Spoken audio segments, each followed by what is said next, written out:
Hi mathematicians, in this video we are going to perform our final transformation, our final rigid transformation I should say, rotations.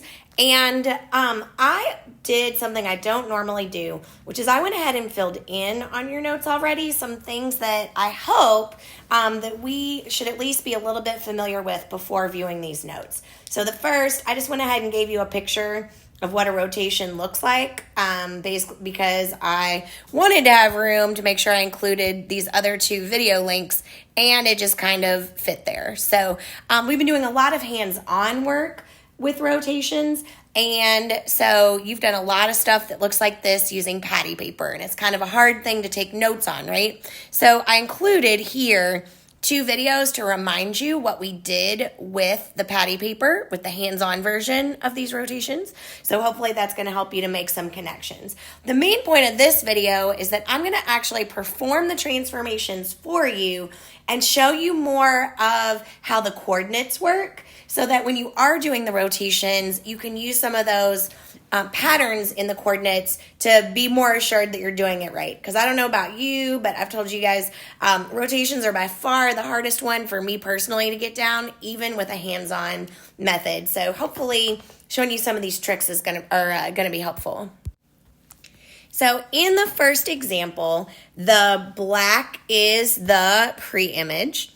And remember that when you're rotating, there's several pieces of information that you need. You need to know the angle of rotation. You need to know how much you're rotating it in the first place. You need to know what direction, whether you're doing it clockwise or counterclockwise.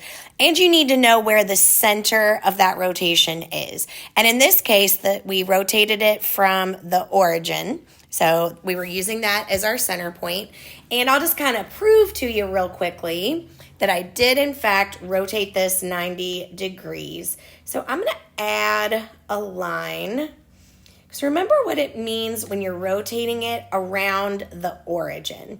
That basically just means that there's like this imaginary little swing from the origin, so from that 0, 0 to the shape. So I've drawn just a little line that's kind of like attached to the shape, and I'm gonna make a copy of that line, and I'm gonna go wee, and I'm gonna swing it around clockwise, and so that where it was on the pre-image here at BT, now it lines up with the exact same side on the image BT, and you can see that I did make a 90-degree angle with the little lines, right? Because those purple lines form that 90-degree angle, that rotation that we were talking about.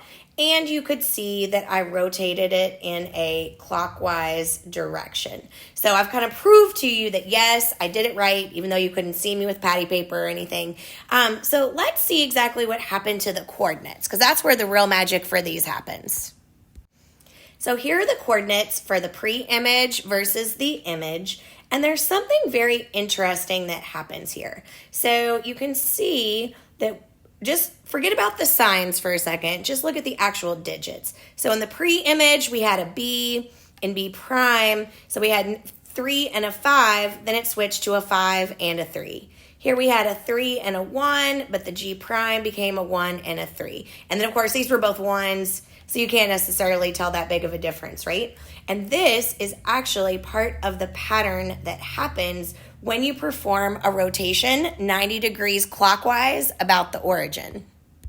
So the first thing you need to do is just switch the order of the coordinates. So instead of -3, -5, which is where I started with B, I'm going to switch it to be -5, -3. Instead of -3, -1, I'm going to switch it to -1, -3. And then instead of -1, -1, I'm going to switch it to -1, -1, which obviously didn't really do anything, right? So step 1, we're going to just switch the coordinates. Then for step 2, after you've switched the order of the coordinates, change the sign just of the new y coordinate. So you'll see I changed this one to a positive. Well, they all changed from negative to positive. But if they had started out as positives, I would have changed them to negatives. And the way that I keep that, that I kind of remember that, is that I kind of think that when you're rotating clockwise, you know, clockwise is to the right, right? So I'm going to change the coordinate that is on the right-hand side. So that's how I remember that after you switch the order of the coordinates, you've got to change the sign of the coordinate on the right. So if you do the hands-on version and you rotate it and you don't see this pattern where you still got the same digits, they're just switched, and then the sign of the second one is changed, or the y-coordinate is changed, then you know you've done something wrong. One more special note I want to make sure I add on here, because it depends on how the question gets asked sometimes. So the original question said 90 degrees clockwise, which means we go 90 degrees that way. Notice that that is exactly the same as going 270 degrees counterclockwise. Because if you start here and then go 90 degrees, you're still going to end up in the same spot as if you start here and then go 90, 180, and then 270. So you'll see no matter what, you end up in the same place. So sometimes you'll see it written as 90 degrees clockwise in the question. Sometimes you'll see 270 degrees counterclockwise, but it really means the same thing because it's going to get you to the same place. You're just taking a longer trip here to get to the same spot.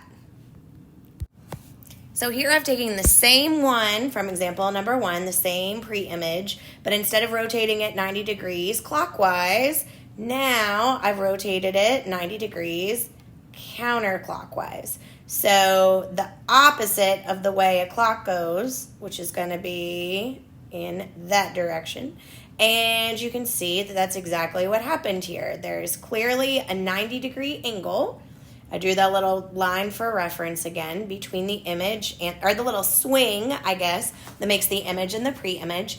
And you'll notice that something very similar happens that happened in the previous example. So looking at my pre-image, so you'll see that the first thing that, so it was 3, 5. At the image, it's 5, 3. 3, 1, 1, 3. 1, 1, which of course that part didn't change, right? So that contributes to step 1, which is the same as it is for rotating in the other direction. First thing you need to do are switch the order of the coordinates. But instead of switching the sign of the new y-coordinate like we did last time, now we're going to switch the sign of the new x-coordinate. So that -5 turned into a +5, and both of those -1s turned into a +1. And again, the way I keep that straight is that counterclockwise is that direction, and the x-coordinate is on the left-hand side, so that's the one you change, just in case that helps you at all to remember it too. The other special note is the same thing, the same issue we had with the last example. Since 90 degrees counterclockwise is the same thing as going 270 degrees clockwise, you end up ending up in the same place. So keep that in mind depending on how they decide to ask the question. Alrighty, and finally, the last one we're going to talk about super quickly is rotating 180 degrees. And notice that when you're rotating 180 degrees, there isn't a direction because it really doesn't matter. My image started here. And remember, 180 is a straight line. So whether you rotate it that direction or that direction, you still end up getting to the same place if you go 180 degrees. So that didn't change anything. The cool part about 180 degree rotations is that literally all you have to do is change the sign of both coordinates. You don't need to change the order or anything. All you do is change the sign. So hopefully that helps a little bit. Please let me know, guys, if you got any questions. See you later.